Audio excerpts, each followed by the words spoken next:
Caros amigos, bem-vindos a mais um episódio de Hoje no Mundo Militar. Neste vídeo falaremos sobre por que o combate à chuva é assim tão desafiador e de como a Ucrânia está se preparando para novamente enfrentá-la. Os filmes e séries de Hollywood retratando guerras e batalhas acostumaram muito mal grande parte das pessoas, que passaram a encarar as guerras como operações simples nas quais basta chegar, mirar e atirar. A grande maioria das pessoas ignora que para um soldado poder disparar o seu fuzil ou lançar uma granada na linha de frente, um outro exército de militares, caminhões, aviões e navios está atuando na retaguarda, entregando nas mãos desse soldado toda a água, comida, remédios, roupa, armas e munições que precisa para combater. E tudo isso devidamente e cuidadosamente muito bem embalado. E se combater em ambiente ameno já é tão complexo do ponto de vista logístico, combater em climas extremos como no deserto, na selva, no frio e na neve, ou em ambiente excessivamente úmido e com muita chuva, é, como podem bem imaginar, ainda mais desafiador. No caso específico da chuva, os elementos que entram em cena são vários, começando por um normalmente negligenciado. Refiro-me ao moral das tropas. Quando uma grande batalha começa, o moral dos militares envolvidos costuma estar elevado, principalmente do lado que detém a iniciativa. No entanto, conforme os dias se transformam em semanas, as semanas em meses e os meses em anos, é natural que o moral caia, com muitos soldados começando a se perguntar o porquê de continuarem ali ao fim de tanto tempo. Mas, com a chuva, esse processo é ainda mais rápido, com os soldados constantemente molhados e incapazes de se aquecerem adequadamente. Além de abrir as portas para doenças graves como o famigerado pé de trincheira, estar sempre molhado, em um ambiente nublado e com a chuva constantemente castigando, é capaz de afetar até mesmo o mais bravo e motivado dos soldados. Outro desafio que duplica de complexidade é a mobilidade.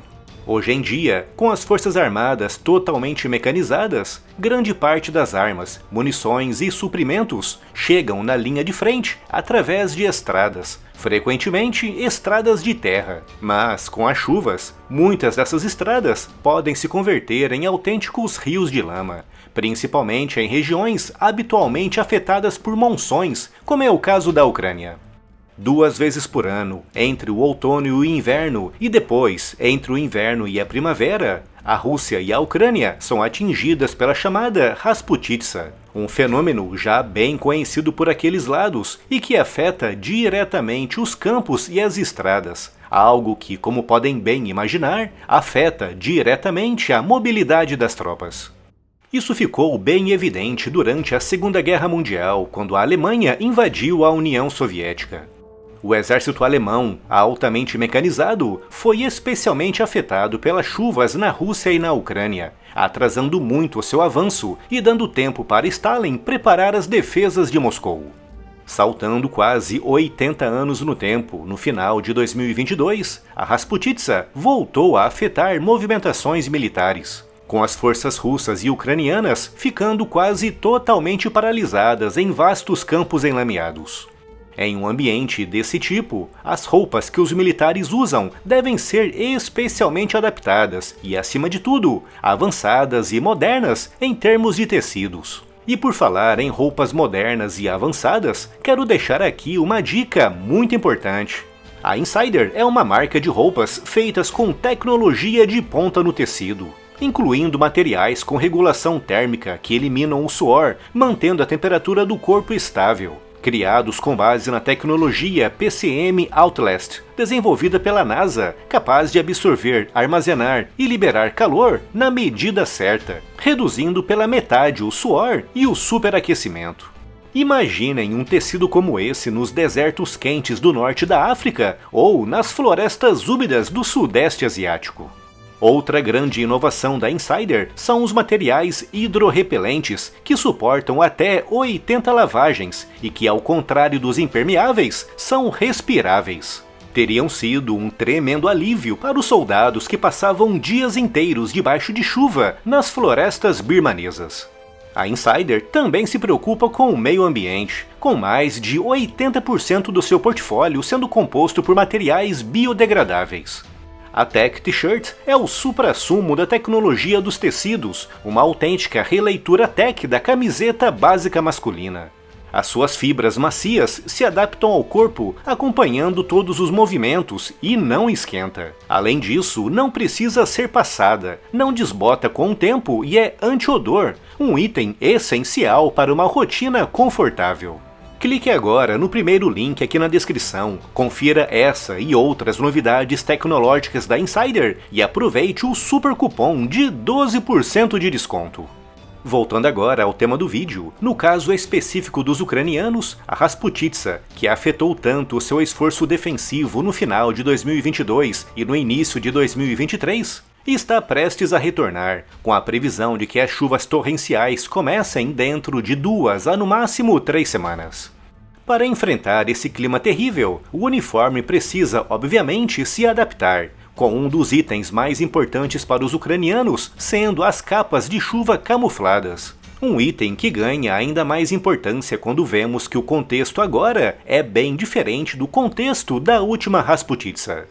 Entre março e abril de 2023, durante as últimas chuvas, os ucranianos estavam totalmente na defensiva, tentando a todo custo segurar as suas posições dentro e à volta de Bakhmut. Mas agora, em setembro, os ucranianos estão na ofensiva, algo que implica ainda mais desafios logísticos. Na defensiva, os soldados podem, dentro de certos limites, escolher os pontos que defenderão, preparando-se para a chegada do inimigo. Mas, na ofensiva, apesar de terem a iniciativa, que é um elemento muito importante em qualquer conflito, ficam muito mais expostos aos elementos. E, também, bem ao contrário da defensiva, na qual os soldados ficam em posições mais ou menos fixas, aguardando a chegada do inimigo, na ofensiva, os soldados precisam obrigatoriamente ir em direção às posições defensivas, exigindo, por isso, meios mais motorizados. O problema é que, como referi, na Rasputitsa, as estradas e campos ficam totalmente encharcados, dificultando muito deslocamentos que em outras épocas do ano seriam muito mais fáceis. Toda essa exposição aos elementos exige, além de capas impermeáveis, calçados adequados que sejam quentes e à prova de água. Mas, como é impossível impedir totalmente a entrada de água nas botas, os soldados precisam de meias, muitas meias. Em terreno úmido e com muita chuva, as meias são itens muito importantes para os soldados, algo que os Estados Unidos aprenderam da pior forma possível no Vietnã. Como aquele país é cortado por inúmeros rios e pântanos, com chuvas que podem se estender por semanas inteiras, não fazia sentido usar botas impermeáveis de couro, já que a água, de um jeito ou de outro, acabaria entrando em contato com o pé, com a solução encontrada pelos Estados Unidos passando por desenvolver botas leves, com buracos próximos do solado para facilitar o escoamento da água. Nesse contexto, com os soldados com os pés constantemente encharcados, era obrigação, a cada 3 ou 4 horas de marcha, parar, tirar o calçado e substituir as meias, com os soldados acostumados a mantê-las à volta do pescoço, com o calor do corpo ajudando a secá-las. No caso da Ucrânia, a situação é a mesma, com os soldados obrigados a andarem com vários pares de meias, substituindo-as várias vezes por dia. E, sempre que a oportunidade permitir, a regra é tirar os sapatos e manter os pés aquecidos, de preferência próximos de uma fonte de calor, como uma fogueira. Com as chuvas novamente se aproximando e com os soldados ucranianos em um contexto de combate totalmente diferente, a escolha certa do uniforme terá um peso decisivo no resultado daquelas batalhas.